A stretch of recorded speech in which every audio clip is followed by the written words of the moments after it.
Assalamualaikum warahmatullahi wabarakatuh. Kami dari kelompok 10 akan menerangkan tentang metode backpropagation pada jaringan saraf.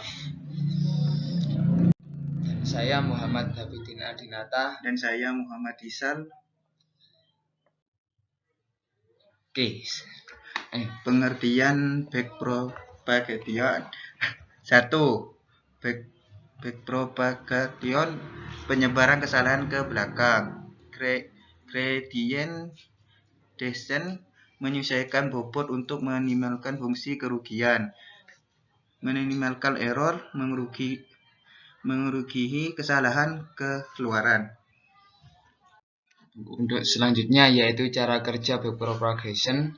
Backpropagation memiliki dua fase utama, yaitu forward pass dan backward pass. Untuk forward pass yaitu input masuk ke jaringan, aktivasi dihitung bertahap, hasil dibandingkan target, error dihitung. Untuk backward pass yaitu error disebarkan mundur, gradien error dihitung, bobot diperbarui. Rumus dasar. Rumus penting dalam backpropagation: fungsi aktivasi, fungsi error, pembaruan bobot. Untuk selanjutnya yaitu flowchart, proses visualisasi proses backpropagation. Untuk pertama yaitu inisialisasi bobot. Bobot diinisialisasi secara acak. Untuk nomor 2 yaitu forward pass. Proses forward pass dilakukan. Dan nomor 3 hitung error. Error antara output dan target dihitung. Untuk nomor 3 backward pass. Backward pass dan hitung delta. Untuk nomor 5 update bobot. Bobot diperbarui. Contoh manual. Contoh penerapan backpropagation: source input 0,1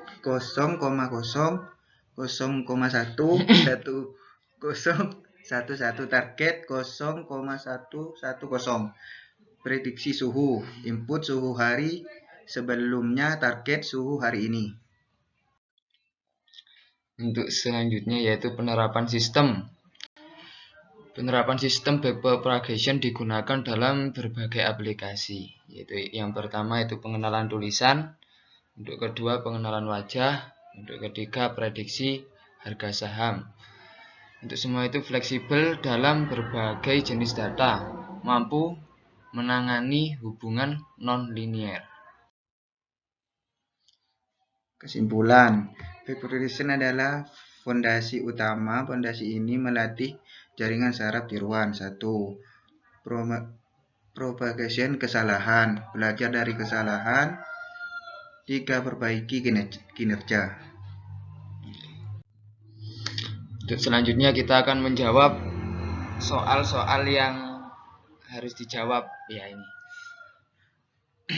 Untuk yang pertama, apa saja komponen utama yang digunakan dalam metode ini dan bagaimana peran masing-masing komponen dalam proses pengambilan keputusan. Yang pertama, metode backpropagation dalam jaringan saraf tiruan memiliki beberapa komponen utama. 1. Neuron, unit proses, unit dasar yang menerima input, mengalihkan dengan bobot, menjumlahkan dan menerapkan fungsi aktivitas untuk menghasilkan output. 2. Lapisan. Input layer menerima data masukan. Hidden layer mengelola informasi secara non-linear. Output layer menghasilkan prediksi akhir. 3. Bobot. Parameter yang dioptimalkan selama pelatihan untuk memantapkan input ke output yang sebenar. Fungsi aktivitas mengintroduksi non-linearities, misalnya sigmoid, ReLU, dan memungkinkan jaringan menangani pola kompleks. Fungsi loss error mengukur seberapa jauh output prediksi dari target sesungguhnya. Algoritma backpropagation menghitung gradien dari loss terhadap bobot untuk memperbarui bobot melalui algoritma optimasi seperti gradient descent. Kedua, bagaimana cara metode ini dalam menghadapi data yang tidak pasti, lengkap, atau ambigu? Berikan contohnya. Untuk jawaban nomor 2, menangani data tidak pasti, tidak lengkap, atau ambigu. JST dengan backpropagation bisa menangani ketidakpastian secara tidak langsung melalui generalization. JST belajar dari data pelatihan dan bisa mengenali pola meski data baru mengandung noise atau ketidaklengkapan. Yang kedua yaitu regularisasi. Teknik seperti dropout atau L2 regulasi mencegah overfitting terhadap noise atau ketidaksempurnaan data. Yang ketiga yaitu imputasi data. Data yang tidak lengkap bisa diisi dengan mean, median, atau nilai estimasi lainnya sebelum dilatih ke JST. Contoh kasus yaitu sistem prediksi penyakit berdasarkan gejala. Jika pasien tidak mengisi semua gejala, data tidak lengkap, model tidak bisa membuat prediksi berdasarkan informasi yang tersedia. Karena JST telah belajar dari banyak pola serupa.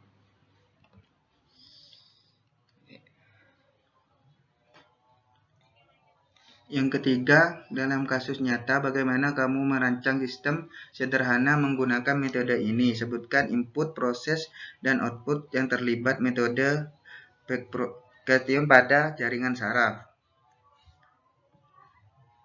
Contoh kasus nyata sederhana. Contoh kasus nyata rancangan sistem sederhana. Kasus prediksi kelayakan kredit berdasarkan data nasabah. Untuk input penghasilan bulanan, riwayat kredit, usia, jumlah tanggungan, dan lama bekerja. Untuk proses normalisasi data input, input dimasukkan ke jaringan syaraf dengan satu hidden layer misal 5 neuron. Fungsi aktivasi relu pada hidden layer sigmoid di output layer. Dan selanjutnya dihitung error antara prediksi dan label kelayakan aktual. 1 sama dengan layak, 0 sama dengan tidak layak. Backpropagation menghitung gradien dan memperbarui bobot. Untuk output, nilai antara 0 banding 1